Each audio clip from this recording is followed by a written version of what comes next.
खुलुमबाय बेयो बड'लेण्ड इंखं टेलिभिजन दिनै 19 आगस्ट 2022 शुक्रबार खालि सानसेनि बरादखौ नोंथांमोननि खाथियाव लाबोदों आं सदानन्द दैमारिया।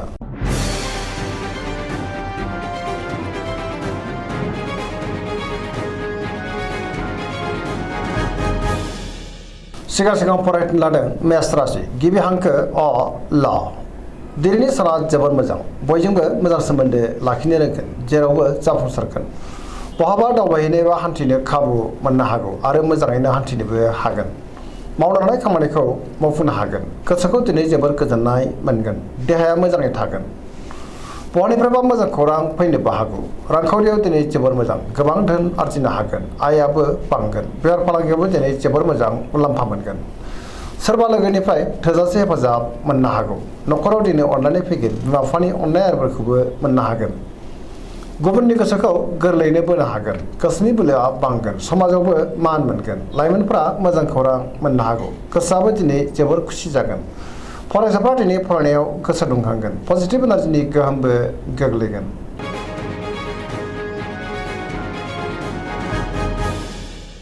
वृष राशि गिबि हांखो इ अ ब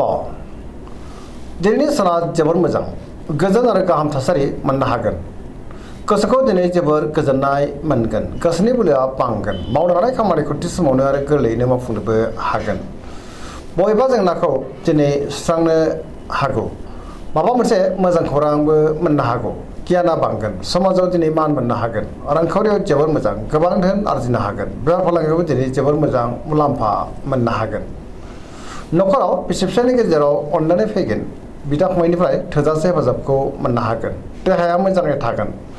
गुबुननिफ्राय बाख्नायनाय मोननो हागौ जायखि खामानि मावनानै मोनफ्रोमबो खामानिखौ दिनै गोरलैयैनो मावफुंलांनो हागोन लोगोफोरनि अनसायनाय मोनगोन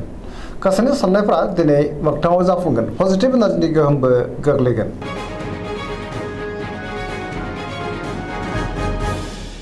मिथुन राशि गिबि हांखो क स दिनैनि साना जोबोर मोजां पजिटिभ एनार्जिनि गोहोम गोग्लैगोन गोसोआ दिनै जोबोर रमान्टिक जागोन आरो सोरजोंबा अनजासे गारगोन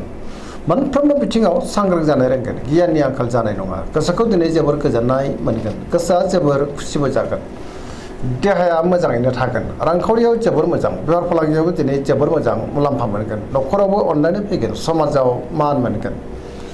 गोसोनि बोलोआ बांगोन मावनो लानाय खामानिखौ थि समावनो आरो गोरलैयैनो मावफुंनोबो हागोन सोरबा लोगोनिफ्राय थोजासे हेफाजाबबो मोननो हागौ सोरजोंबा बाख्नाय जानोबो हागौ गुबुनजों मोजां सोमोन्दो लाखिनोबो रोंगोन।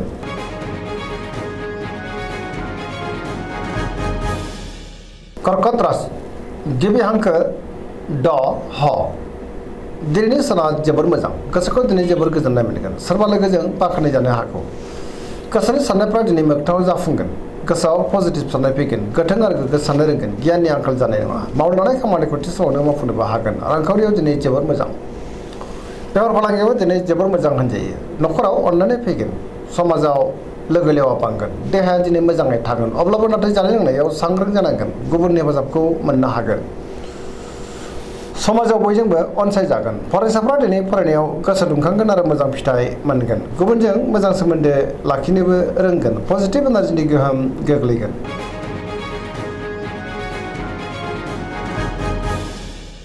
सिंह राशि गिबि हांखो म ट दिनैनि साना जोबोर मोजां गोसोआव पजिटिभ साननाय फैगोन मावनो लानाय खामानिखौ थि समावनो आरो गोरलैयैनो मावफुंनोबो हागोन सोरबा लोगोनिफ्राय थोजासे हेफाजाब मोननो हागौ समाजाव लोगो लेवा बांगोन बहाबा दावबायहैनो बा हान्थिनो खाबु मोननो हागौ रांखावरियाव दिनै जोबोर मोजां अब्लाबो नाथाय खरसायाबो बांगोन मोननो गोनांखौबो दिनै मोननो हागोन बेफार फालांगियाव जोबोर मोजां गोसोनि साननायखौ दिनै गुबुननो फोरमायनो हागोन न'खरावबो अननानै फैगोन समाजाव मान मोनगोन गुबुननि गोसोखौ गोरलैयैनो बोनो हागोन देहायाबो दिनै मोजाङैनो थागोन बयजोंबो अनजागोन आरो अनसायजागोन गुबुननि थाखाय गोबां मोजां खामानि मावनानै होनोबो हागोन गोसोआ दिनै जोबोर रमान्टिक जागोन आरो लाइमोनफ्रा गावबा गावनि गोसोनि साननायखौ फोरमायलायनोबो हागोन।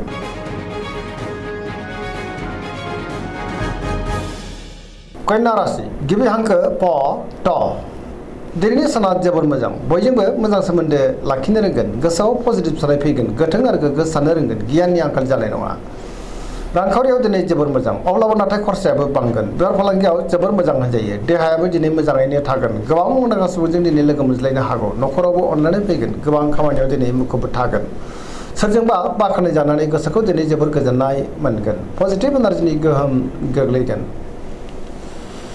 लाइमोनफोरा दिनै जोबोर रमान्टिक जागोन आरो गावबा गावनि गोसोनि साननायफोरखौ फोरमायलायनोबो हागोन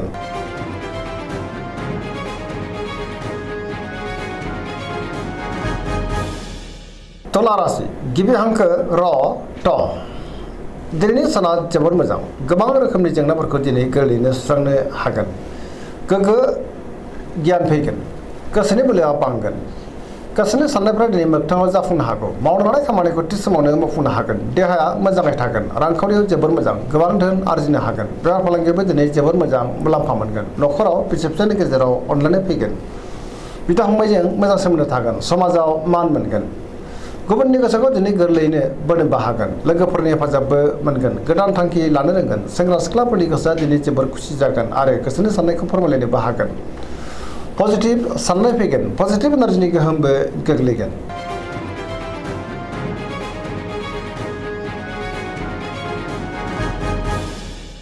वृश्चिक राशि गिबि हांखो न स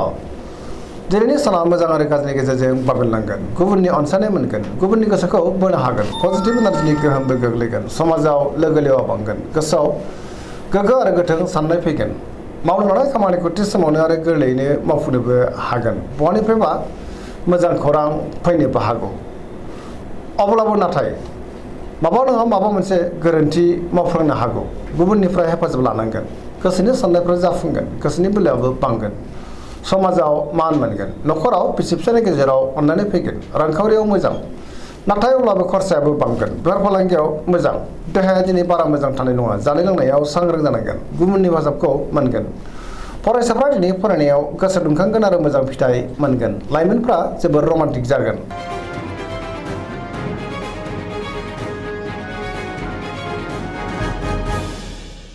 धनु राशि गिबि हांखो ध फ भ दिनैनि साना मोजां आरो गाज्रिनि गेजेरजों बाबेनलांगोन गोसोआव बोलो बांगोन अब्लाबो नाथाय समाजाव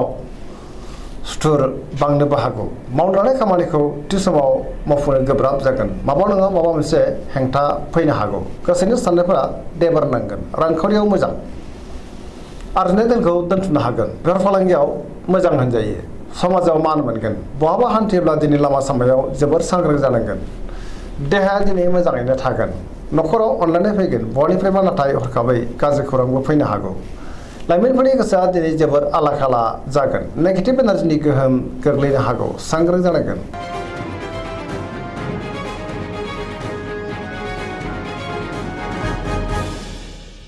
मकर राशि गिबि हांखो ख ज दिनैनि साना बारा मोजां नङा गोसोनि साननायफ्रा दिनै देबार नांनो हागौ मावनो लानाय खामानिखौ मावफुंनो गोब्राब जागोन माबा नङा माबा मोनसे हेंथा फैनोबो हागौ रांखावरियाव मोजां अब्लाबो नाथाय खरसाया बांगोन बेफार फालांगियाव मोजां होनजायो गोबां मुंदांखा सुबुंजों दिनै लोगो मोनलायनो हागौ गुबुनजों मोजां सोमोन्दो लाखिनोबो रोंगोन गोदान खामानियाव दिनै आखाइ होजेननोबो हागोन न'खराव अनलायनाय फैगोन बिदा फंबायनिफ्राय थोजासे हेफाजाबखौ मोननो हागौ सेंग्रा सिख्लाफ्रा दिनै गावबा गावनि गोसोनि साननायखौ फोरमायलायनो हागोन आरो बहानिफ्रायबा मोजां खौरांबो मोननो हागौ फरायसाफ्रा दिनै फरायनायाव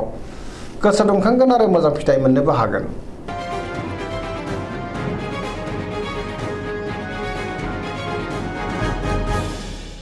कुम्भ राशि गिबि हांखो ग स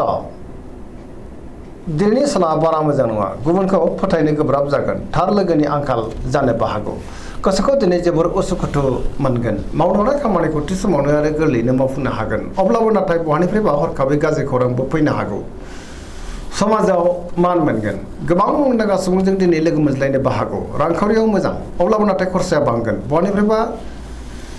गोबां मोजां खौरांबो मोननोबो हागौ न'खराव अनलायनाय फैगोन गुबुननि हेफाजाबखौ मोननो हागोन बिमा बिफानि अननाय आरिफोरखौबो मोननो हागोन बहाबा थाङोब्ला लामा सामायाव सांग्रां जानांगोन नेगेटिभ एनार्जिनि गोहोमबो गोग्लैनो हागौ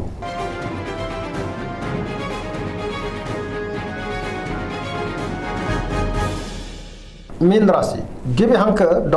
स दिनैनि साना जोबोर मोजां गुबुननि थाखाय गोबां मोजां खामानि मावनानै होनोबो हागोन गोसोआव पजिटिभ साननाय फैगोन गोथों गोग्गो साननो रोंगोन गोसोनि बोलोआ बांगोन गियाननि आंखाल जानाय नङा गावनि गोसोनि साननायखौ दिनै गुबुननो फोरमायनोबो हागोन देहाया मोजाङै थागोन अब्लाबो नाथाय जानाय लोंनायाव सांग्रां जानांगोन रांखावरियाव मोजां बेफार फालांगियावबो मोजां होनजायो न'खरावबो दिनै अननानै फैगोन सोरजोंबा बाख्नाय जागोन लाइमोनफोरनि गोसोआ दिनै जोबोर रमान्टिक जागोन आरो गावबा गावनि गोसोनि साननायखौ फोरमायलायनोबो हागोन गुबुननि थाखाय गोबां मोजां खामानि मावनानै होनोबो हागोन फरायसाफ्रा दिनै फरायनायाव गोसो दुंखांगोन आरो मोजां फिथाइ मोननोबो हागोन पजिटिभ एनार्जिनि गोहोम गोग्लैगोन जायखि खामानि मावा मानो मोनफ्रोमबो खामानिखौनो दिनै मोजाङैनो मावफुंलांनो हागोन दिनैनि राशि फरायनाया एसेनोसै जोबनायाव बेखौनो खावलायो जाहाथे नोंथांमोना सानफ्रामबो जोंनि बे बड'लेण्ड इंखं टेलिभिजनखौ नायबाय थायो आरो साबस्क्राइब खालामो लोगोसे लाइक खालामो आरो शेयार खालामो एसेनोसै गोजोन्थों।